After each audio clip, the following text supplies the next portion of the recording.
about the goal that got Aston Villa back into it, but the goal that was the equaliser. What did you spot here, Paul? Oh, it's Partey. It's Partey. It gets cleared out now. Partey looks. Partey gets set. He gets set. He drops back in. He's got his man. Then he just leaves him.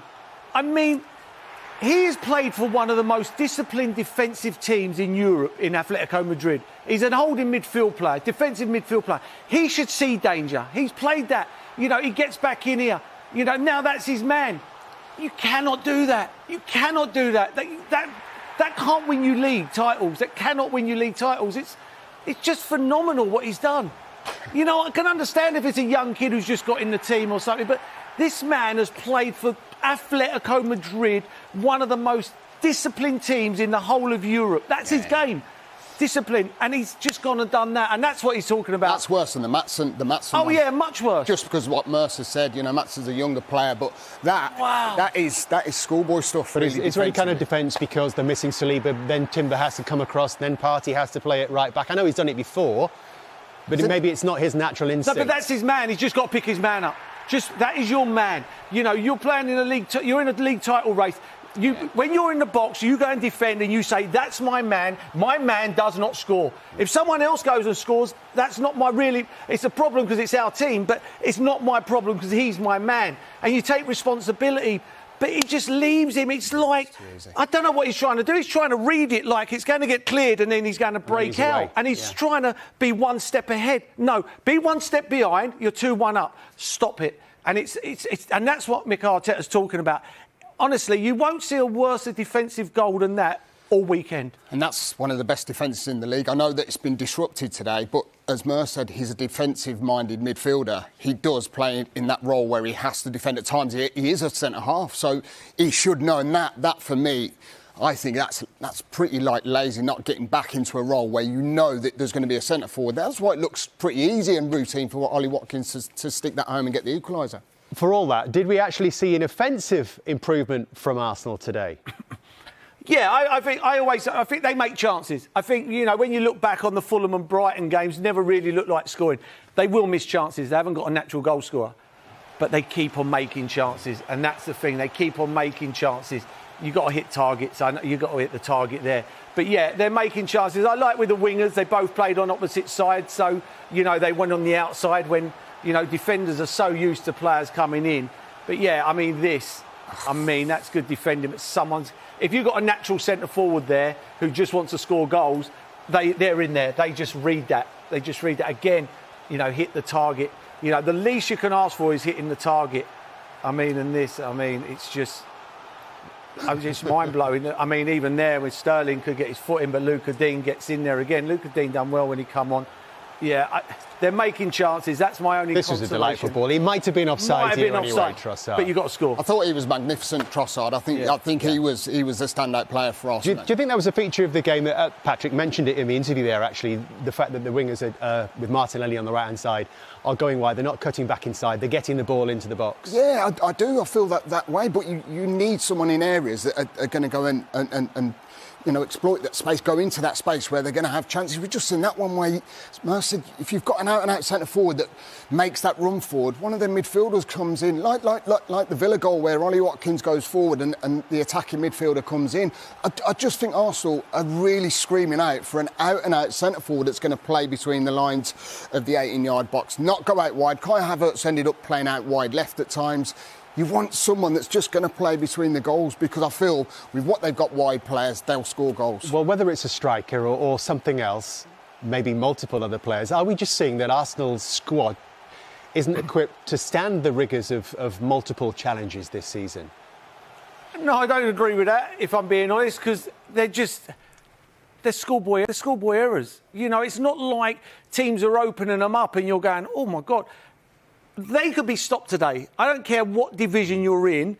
Them 2 goals could be stopped. You know, if you do your job and all you're asking as a manager is for them players to go out on that pitch and do their job. Whether it be a centre-forward, he's got to score a goal, or if it's the wingers, they've got to get their crosses in. You know, that's what you'll be told as the manager will say. The 2 wingers get your cross in, forward need a goal, midfield players keep it tight and defend. Follow your runners and defend. And today... certain players let Arteta down. And I don't think that's because the squad's shallow, because today we've just seen 2 big mistakes. Mourinho lets Tielemans run off him. And honestly, I cannot believe what I've just watched with Partey. I can't believe it. Let's show you another graphic which gives us maybe an indicator of where this is going wrong for Arsenal this season. Record against top and bottom half teams. Let me just show you the right-hand column first of all. 10 wins out of 11 against the bottom half. And maybe 2 wins out of 11 against top half teams tells the story, Paul. You know what? That's really strange for me. Because with Arsenal, you'd sit there and think, right, bottom half teams will come to the Emirates or even away from home, sit 10 behind the ball, make it really difficult. You know, the top half teams might come to the Emirates or even at home have a go at Arsenal. And that's when Arsenal, you think, will find gaps and with their play will open teams up. I mean, I'm flabbergasted with that because, you know, teams, you know, the top half teams will have a go at Arsenal and there's room. The bottom half teams, I'm flabbergasted with that. I really am. I just think Arsenal. I'm really worried about the mentality. If I'm being honest. But remember how they finished last season? Yeah. Went in that extraordinary run of results. Was it 16 wins from the last 18 games? They've got, 17 left now, 16 left now. So this, in theory, they could still go on another extraordinary run. Do they have that within their capability, do you think? Especially if they were add to another forward player. I think they need to add another forward player. I think that's key for me with Arsenal. I really do. Not having Saka is a massive blow. I know that he'll come back at March sort of time. He might be back available. But losing him, for me, is such a key player to lose. You're not getting the best out of Odegaard because they're on the same wavelength. You need someone who's going to be sticking the ball. They are creating chances, that's the thing. It's not like they're not creating chances, but, you know, today, if they go and get that 3rd goal and maybe a 4th goal, which we've seen Arsenal do time and time again, that's where they blow teams away. They're not blowing teams away and they're conceding poor goals today. But doesn't it also always feel like a crisis when Arsenal drop points? You play for Arsenal Football Club. They're a Rolls-Royce of a football club. You play for, you know, United are 15th, 16th place. They lose a game and everybody goes, oh, my God, Man United have lost. But they've lost because they're not very good. But still a crisis because it's Man United. And it's the same with Arsenal. These are top teams. You go and play for them teams. You've got to follow runners. You've got to defend. You've got to put yourself on the line. And that's why they play for big clubs. But I watch now when I started, you know, I've backed Arsenal the last 2 years and thought, you know what, they've been unlucky. They've pushed one of the best teams we've ever seen all the way to the penultimate game and to the last game. Now I'm watching them, I think, have they got it? Have they got it? When push comes to shove, like today, you know... Clearly you think not. I do. I start to worry now. I do start to worry. I watch it. I mean, the Tottenham game looks after itself. Tottenham, you know, at the moment are struggling. Their players, you know, ain't got all their players fit. But when you know, I was fortunate enough to win two league titles. You've got to have something. You've got to have something about you that you've got to go, he ain't scoring. You know, I'm defending. And the 2 goals, Mourinho and Partey, are, you know, you want to stop the game with the Partey one and get the ref to give him a mic and go up to him and go, right, what was you thinking? No, you do, because I want to know what he was thinking. I just don't know. You know, I dread to think what Jamie's going to do on Monday night. Because he will look at that and...